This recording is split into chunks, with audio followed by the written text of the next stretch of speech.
किसी नगर में सेठ रघुनाथ और सेठानी सावित्री देवी रहते थे।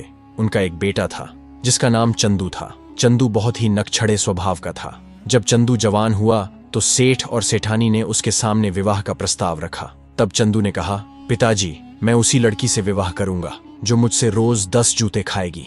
मेरी यही इच्छा है कि मेरी जो भी पत्नी बने मैं उसे रोज 10 जूते मारूं। सेठ रघुनाथ और सावित्री देवी अपने बेटे की इस अजीब सी शर्त को सुनकर हैरान रह गए और सोचने लगे कि अब इसका विवाह कैसे होगा और कौन अपनी बेटी इसे देगा रोज 10 जूते खाने के लिए। एक दिन उसी नगर में एक सेठ आया जिसका नाम हरिशंकर लाल था, जो अपनी बेटी के लिए रिश्ता ढूंढ रहा था। किसी ने उन्हें चंदू के बारे में बता दिया कि सेठ रघुनाथ के यहाँ भी एक जवान लड़का है और वह भी अपने बेटे के लिए रिश्ता ढूंढ रहा है। तब सेठ हरिशंकर लाल सेठ रघुनाथ और सावित्री देवी से मिलने उनके घर आया और अपनी बेटी के विवाह का प्रस्ताव रखा। चंदू भी वहीं मौजूद था। चंदू ने झट से कह दिया, देखिए, मैं उसी लड़की से शादी करूंगा जिसे मैं रोज 10 जूते मार सकूं। जो मेरी पत्नी बनकर आएगी वह रोज 10 जूते मेरे हाथ से खाएगी। लड़की के पिता हरिशंकर लाल ये सुनकर हैरान रह गए। वे सोचने लगे कि कौन अपने कलेजे के टुकड़े को इस बेवकूफ के पास पीटने के लिए भेजेगा। यह सोचकर सेठ हरिशंकर लाल वहां से उठकर अपने घर लौट आए। घर पहुंचकर उन्होंने सारी बात अपनी पत्नी को बताई तो पत्नी ने पूछा, आपने क्या निर्णय लिया? हरिशंकर लाल बोले, मैंने तो साफ मना कर दिया, तुम ही बताओ, अपनी बेटी को पिटने के लिए कौन देगा? सेठानी बोली, अच्छा ही किया जो आपने ऐसे रिश्ते के लिए हाँ नहीं की। पास ही उनकी बेटी तारा खड़ी सब सुन रही थी। पढ़ाई लिखाई में होशियार तारा बहुत ही समझदार लड़की थी। उसने अपने पिता से कहा, पिताजी, मैं उसी लड़के से शादी करना चाहती हूँ। यह सुनकर उसके माता पिता हैरान रह गए और बोले, बेटी, तुम ऐसे सनकी से विवाह क्यों करना चाहती हो जो तुम्हें रोज 10 जूते मारेगा? तारा बोली, पिताजी, मैं सब संभाल लूंगी, बस आप मेरा विवाह उसी लड़के से करवा दीजिए। हरिशंकर लाल को बिल्कुल यकीन नहीं हुआ कि उनकी बेटी अपनी मर्जी से उस सनकी से विवाह करना चाहती है। उन्होंने फिर समझाया, अरे पगली, 10 जूते रोज खाकर तो तुम्हारे सिर के बाल उड़ जाएंगे। ऐसे पागल आदमी से शादी क्यों करेगी? तुम्हारे लिए अच्छे अच्छे रिश्ते आएंगे। पर तारा नहीं मानी। वह बार बार यही कहती रही, पिताजी, आपको मेरी कसम है, आप मेरा विवाह उसी से कर दीजिए। आखिरकार हरिशंकर लाल फिर से सेठ रघुनाथ के घर गए और चंदू से कहा, बेटा, अगर तुम्हें दान दहेज चाहिए तो बताओ, जो मांगोगे देंगे, पर यह शर्त तो हटा दो कि रोज अपनी पत्नी को 10 जूते मारोगे। चंदू बोला, मुझे कोई दहेज नहीं चाहिए, मेरी शर्त यही रहेगी, अगर शादी करनी है तो करो, वरना अपनी बेटी का रिश्ता कहीं और ढूंढ लो। अब लड़की के पिता क्या करते? बेटी की भी यही जिद थी, सो उन्होंने रिश्ता पक्का कर दिया। निश्चित समय पर बारात आई और तारा दुल्हन बनकर चंदू के घर आ गई। सेठ हरिशंकर लाल ने खूब दान दहेज भी दिया।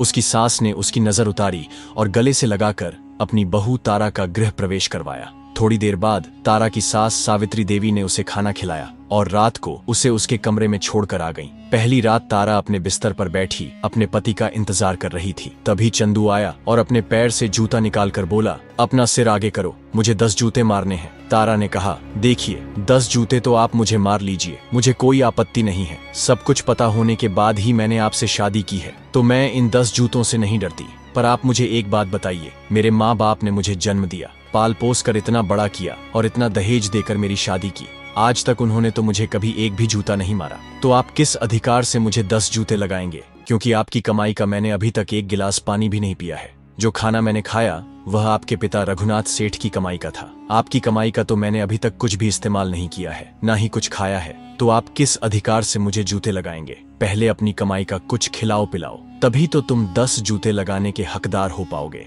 यह सुनकर चंदू बिल्कुल चुप हो गया। वह सोचने लगा कि बात तो सही कह रही है, जो कुछ भी है वह सब उसके माता पिता की ही कमाई का है, क्योंकि उसने खुद तो अब तक कुछ कमाया ही नहीं। चंदू को अपनी पत्नी की बात सुनकर एक झटका सा लगा और वह अगले दिन अपने पिता के पास गया और अपने पिता को सारी बात कह सुनाई। चंदू की बात सुनकर रघुनाथ सेठ मन ही मन बहुत प्रसन्न हुए और अपनी प्रसन्नता छुपाते हुए बोले, बेटा, बात तो तुम्हारी बहू बिल्कुल सही कह रही है। हालांकि हमारे पास इतना धन है कि हमारी 7 पुश्तें बैठकर खा लेंगी, तुम्हें जिंदगी भर किसी काम की जरूरत भी नहीं पड़ेगी। पर बेटा, बात तो यही है कि इसमें तुम्हारी कमाई का कुछ भी नहीं है। चंदू को यह बात चुभ गई और उसने अगले ही दिन से व्यापार करने का निश्चय कर लिया। असल में उसके पिता रघुनाथ सेठ एक बड़े व्यापारी थे जो जहाजों पर माल लादकर दूसरे देशों में खरीदने बेचने का काम करते थे। चंदू ने भी यही व्यापार करने की ठानी। उसने अपने पिता से कहा, पिताजी, आप मुझे बस एक जहाज दे दीजिए और व्यापार के लिए थोड़ा धन दे दीजिए। आप देखना, मैं बहुत जल्दी बहुत सारा धन कमा कर लौटूंगा।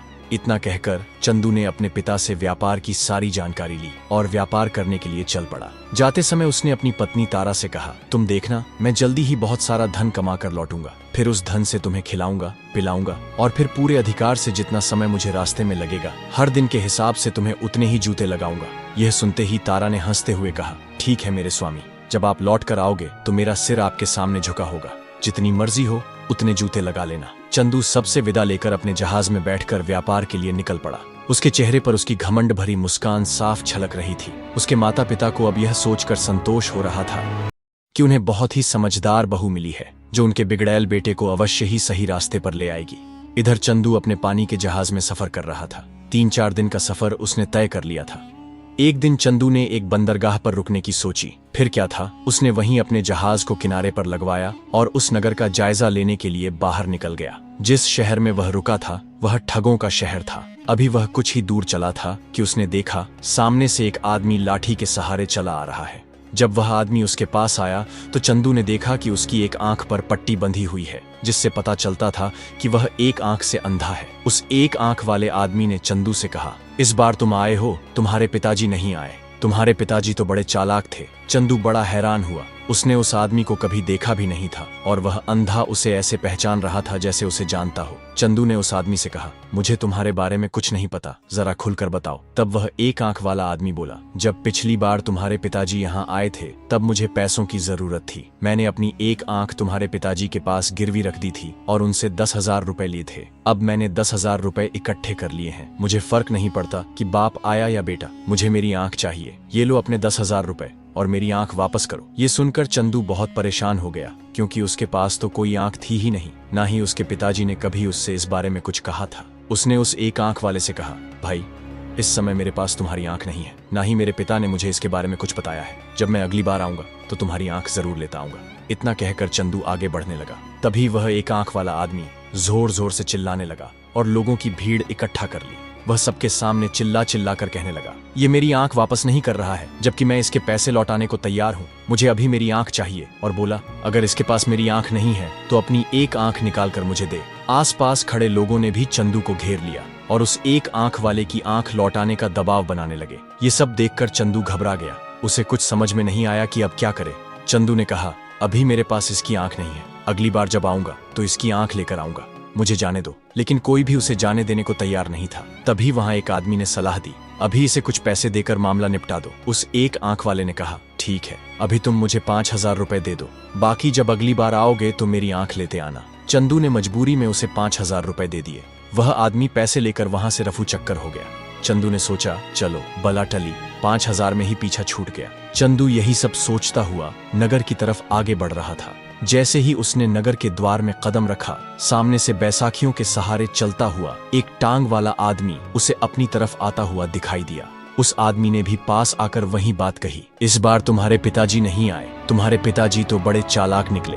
तुम्हारे पिता के पास मेरी एक टांग गिरवी रखी है और इस बार उन्होंने तुम्हें भेज दिया, खुद नहीं आए। लेकिन क्या फर्क पड़ता है, बाप हो या बेटा, मुझे तो मेरी टांग वापस चाहिए। चंदू फिर से चक्कर में पड़ते हुए बोला कि मुझे तुम्हारी टांग के बारे में कुछ भी पता नहीं है। उस लंगड़े आदमी ने उससे कहा, बेटा, जब पिछली बार तुम्हारे पिताजी यहाँ आए थे तो मुझे कुछ पैसों की जरूरत थी, इसीलिए मैंने 8,000 में अपनी टांग तुम्हारे पिताजी के पास गिरवी रख दी थी। अब मेरे पास पैसे हो गए हैं, तुम अपने रुपए ले लो और मुझे मेरी टांग वापस कर दो। चंदू फिर से बहुत परेशान हो गया। उसे पिछली घटना याद आई और वह सोचने लगा कि अगर इस बार भी उसने मामला निपटाया नहीं तो यह आदमी भी भीड़ इकट्ठी कर देगा और बवाल करेगा। इसलिए उसने सोचा कि इसे भी कुछ पैसे देकर पीछा छुड़ा देना चाहिए। चंदू बोला, देखिए भाई साहब, अभी तो मेरे पास आपकी टांग नहीं है। जब मैं अगली बार आऊंगा तो तुम्हारी टांग लेकर ही आऊंगा, तब तक तुम कुछ पैसे लेकर मामला खत्म कर दो। उस लंगड़े आदमी ने कहा, ठीक है, अभी तुम मुझे 4,000 दे दो और अगली बार मेरी टांग जरूर लेकर आना। चंदू ने अपना पीछा छुड़ाने के लिए उसे 4,000 दे दिए और वह लंगड़ा आदमी वहां से चला गया।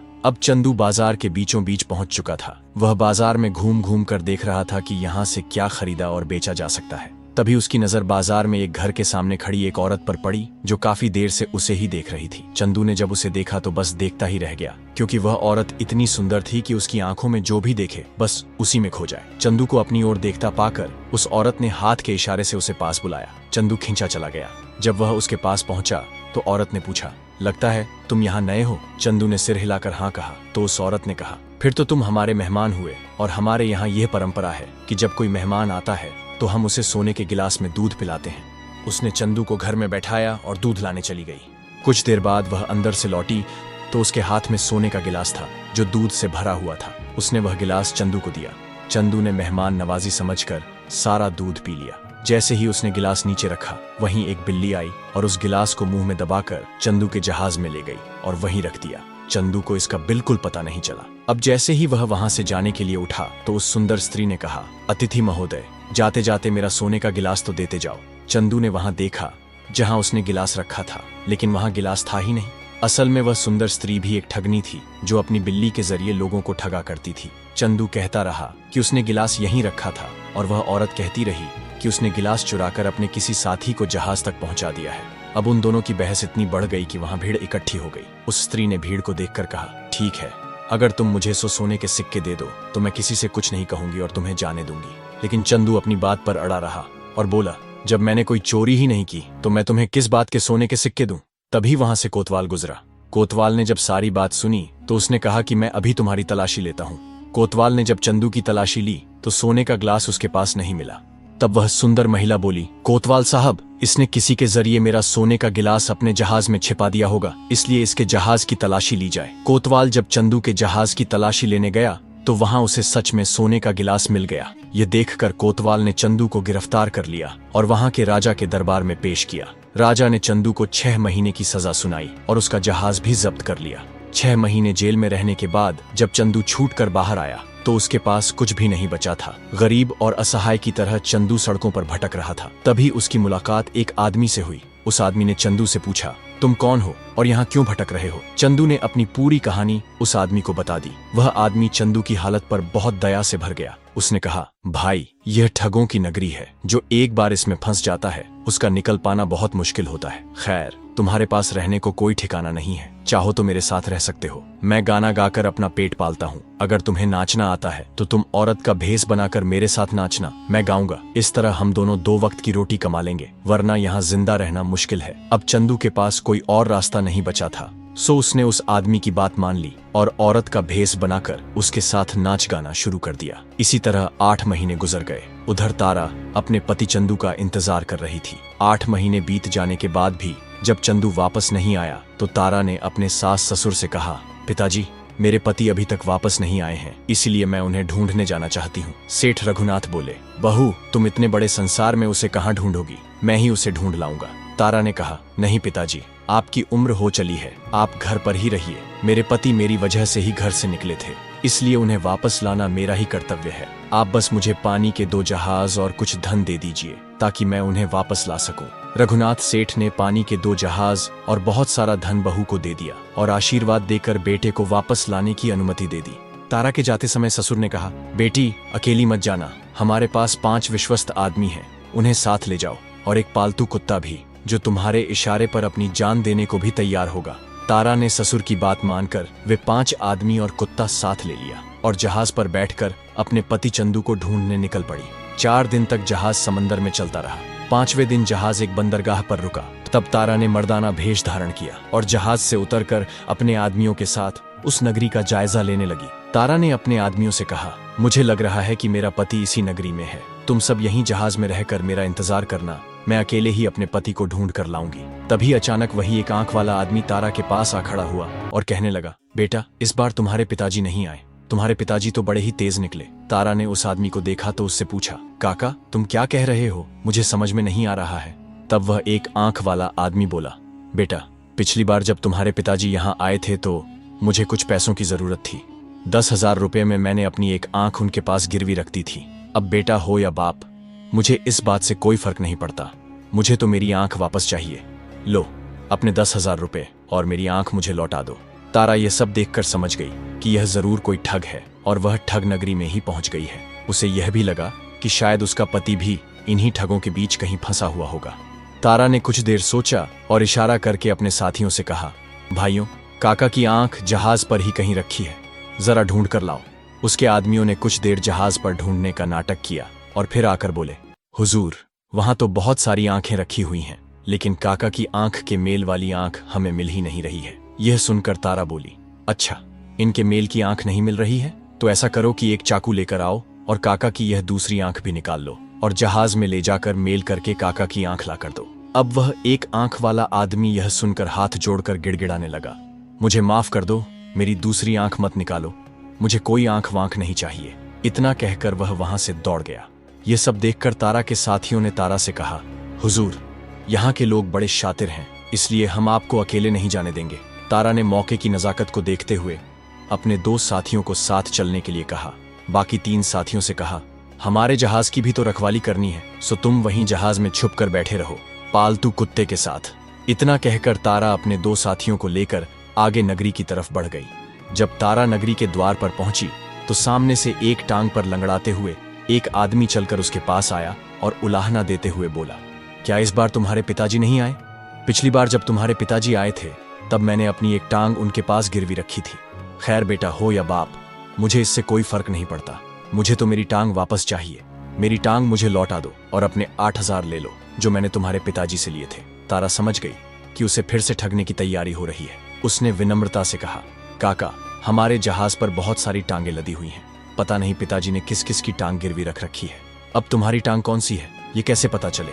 इसलिए एक काम करो, अपनी यह दूसरी टांग भी हमें काट कर दे दो, जिससे मेरे आदमी जहाज पर जाकर तुम्हारी टांग का नाप मिलाकर सही टांग ला सकें। तारा ने अपने साथियों को इशारा किया और कहा, चलो काका की टांग काट लो। ये सुनकर उस लंगड़े आदमी के होश उड़ गए। वह हाथ जोड़कर बोला, रहने दो, मुझे मेरी टांग नहीं चाहिए, बस मुझे यहां से जाने दो। इतना कहकर वह एक टांग पर ही दौड़ गया और वह आदमी थोड़ी ही देर में आंखों से ओझल हो गया। तारा और उसके साथी ठहाका मारकर हंसने लगे। फिर तारा थोड़ी और आगे बढ़ी और बाजार के बीचों बीच पहुंच गई।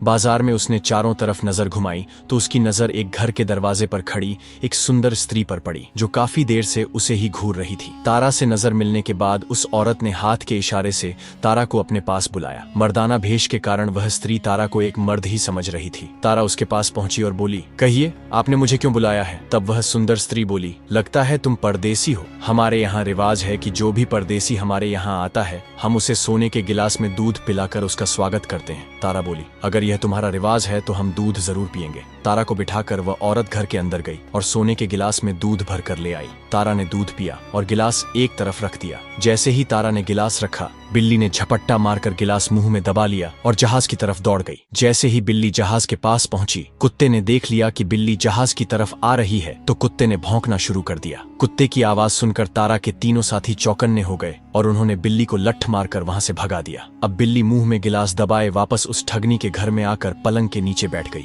दूध पीकर जैसे ही तारा जाने लगी, उस ठगनी ने तारा से कहा, हे परदेसी, तुमने दूध तो पी लिया पर मेरा सोने का गिलास तो देते जाओ। तारा ने चारों तरफ देखा लेकिन गिलास का कोई अता पता नहीं था। यह देखकर उस ठगनी ने जोर जोर से चिल्लाना शुरू कर दिया, भाइयों देखो, इस परदेसी ने मेरा सोने का गिलास चुरा लिया है। जब यह बात कोतवाल के कानों में पड़ी तो कोतवाल भी वहां आ गया और बोला, परदेसी, इस औरत का सोने का गिलास निकालकर इसे वापस दे दो। तारा ने कहा, मैंने दूध पीकर गिलास नीचे ही रखा था, मेरे पास कोई गिलास नहीं है। इस पर वह ठगनी बोली, हुजूर, इसके जहाज की तलाशी ली जाए। अगर इसके जहाज में मेरा सोने का गिलास मिल गया तो मैं इससे 500 सोने की मुहरें लूंगी। कोतवाल जहाज पर पहुंचा और तलाशी ली पर वहां कोई गिलास नहीं मिला। अब तारा ने गरज कर कोतवाल से कहा, तुमने मेरे जहाज की तलाशी तो ले ली, अब इसके घर की भी तलाशी लो। हो सकता है इसने ही अपना गिलास अपने घर में छुपा रखा हो और मुझ पर इल्जाम लगा रही हो। कोतवाल ने उस औरत के घर की तलाशी शुरू की तो देखा कि पलंग के नीचे बिल्ली वह सोने का गिलास मुंह में दबाए बैठी थी। यह देखकर कोतवाल को उस स्त्री पर बड़ा गुस्सा आया और उसने उसे गिरफ्तार कर जेल में डाल दिया। तारा उस ठगनी से छुटकारा पाकर फिर से बाजार में आ गई और चारों तरफ अपने पति चंदू को ढूंढने लगी। तभी उसकी नजर नगर के चौराहे पर पड़ी। वहां एक आदमी गा रहा था और एक स्त्री नाच रही थी। तारा को वह स्त्री जानी पहचानी लगी। तारा ने अपने साथियों को आदेश दिया, इन दोनों को बुला कर लाओ। वे दोनों को लेकर आए। तारा ने उस आदमी से पूछा, तुम्हें यह स्त्री कहाँ से मिली? उस आदमी ने कहा, यह कोई स्त्री नहीं, यह पुरुष है और वक्त का मारा हुआ है। हम दोनों पेट भरने के लिए यह नाच गाना करते हैं। अब तारा ने अपने पति चंदू को पहचान लिया, लेकिन चंदू अपनी पत्नी को नहीं पहचान सका क्योंकि तारा मर्दाना भेष में थी। तब तारा ने चंदू से कहा, अगर तुम मेरे साथ चलो तो मैं तुम्हें इससे अच्छा काम दूंगा।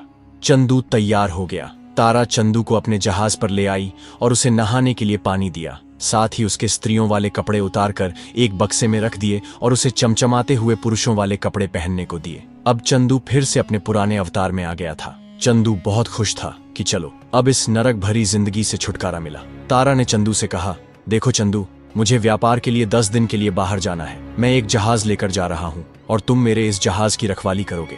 10 दिन बाद लौटकर मैं तुम्हें 500 सोने की मोहरें दूंगा। अगर मैं 10 दिन बाद वापस नहीं आया तो यह जहाज और उस पर लदा सारा माल तुम्हारा हो जाएगा। यह सुनकर चंदू बहुत खुश हो गया और सोचने लगा, अगर यह वापस आ गया तो 500 सोने की मोहरें मिलेंगी, और अगर वापस नहीं आया तो माल से भरा जहाज मेरा हो जाएगा।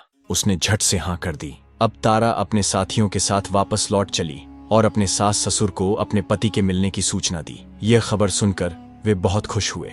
इधर चंदू को जहाज में 12 दिन बीत गए और जब तारा वापस नहीं आई तो चंदू ने सोचा, अब तो सौदागर वापस नहीं आएगा, अब यह माल से भरा जहाज मेरा हुआ। यह सोचकर वह जहाज लेकर अपने घर की ओर चल पड़ा। 4 दिन के सफर के बाद चंदू अपने घर पहुंच गया। घर पहुंचते ही उसने हिसाब लगाना शुरू कर दिया कि इतने दिन वह घर से दूर रहा। 10 जूते रोज के हिसाब से कितने जूते बनते हैं। हिसाब लगाकर चंदू जूता लेकर तारा के पास पहुंचा। अब भी उसका घमंड कम नहीं हुआ था। उसने बड़े घमंड से सीना चौड़ा करते हुए तारा से कहा, तुम्हारे पिता ने सारी जिंदगी में इतना धन नहीं कमाया होगा जितना मैं कमा कर लाया हूँ। यह सुनकर तारा की हंसी छूट गई। उसे हंसते देख चंदू को जैसे आग लग गई। वह बोला, तुम क्यों हंस रही हो? अपना सिर आगे करो और जूते खाने के लिए तैयार हो जाओ। तारा बोली, जूते तो मैं नहीं खाऊंगी। चंदू ने गुस्से से कहा, क्यों, तुम अपने वादे से मुकर रही हो? तारा ने कहा, क्या सच में यह धन तुम कमा कर लाए हो या फिर किसी सौदागर ने तुम्हें खैरात में दिया है? यह सुनकर चंदू के पैरों के नीचे से जमीन खिसक गई। तारा ने पास रखा बक्सा खोलकर दिखाया जिसमें चंदू के स्त्री वाले कपड़े रखे थे, जिन्हें पहनकर वह चौराहे पर नाचता था।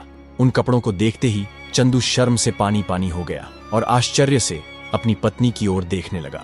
तारा ने कहा, जो सौदागर तुम्हें मुसीबत से निकाल कर लाया था, जिसने तुम्हें माल से भरा जहाज दिया, वह कोई और नहीं बल्कि मैं ही थी। यह सुनते ही चंदू का घमंड चकनाचूर हो गया। वह हाथ जोड़कर तारा से माफी मांगने लगा और बोला, भाग्यवान, इस बात को यहीं दबा दो, किसी और को मत बताना कि मैं इस हालत में फंसा था। तारा हंसते हुए बोली, तो जनाब, अब आप 10 जूते नहीं मारेंगे? अब चंदू की सारी अकड़ निकल चुकी थी। उसने हाथ जोड़कर कहा, भाग्यवान, चाहो तो तुम मुझे रोज 10 जूते मार लिया करना, बस इस राज को राज ही रहने देना।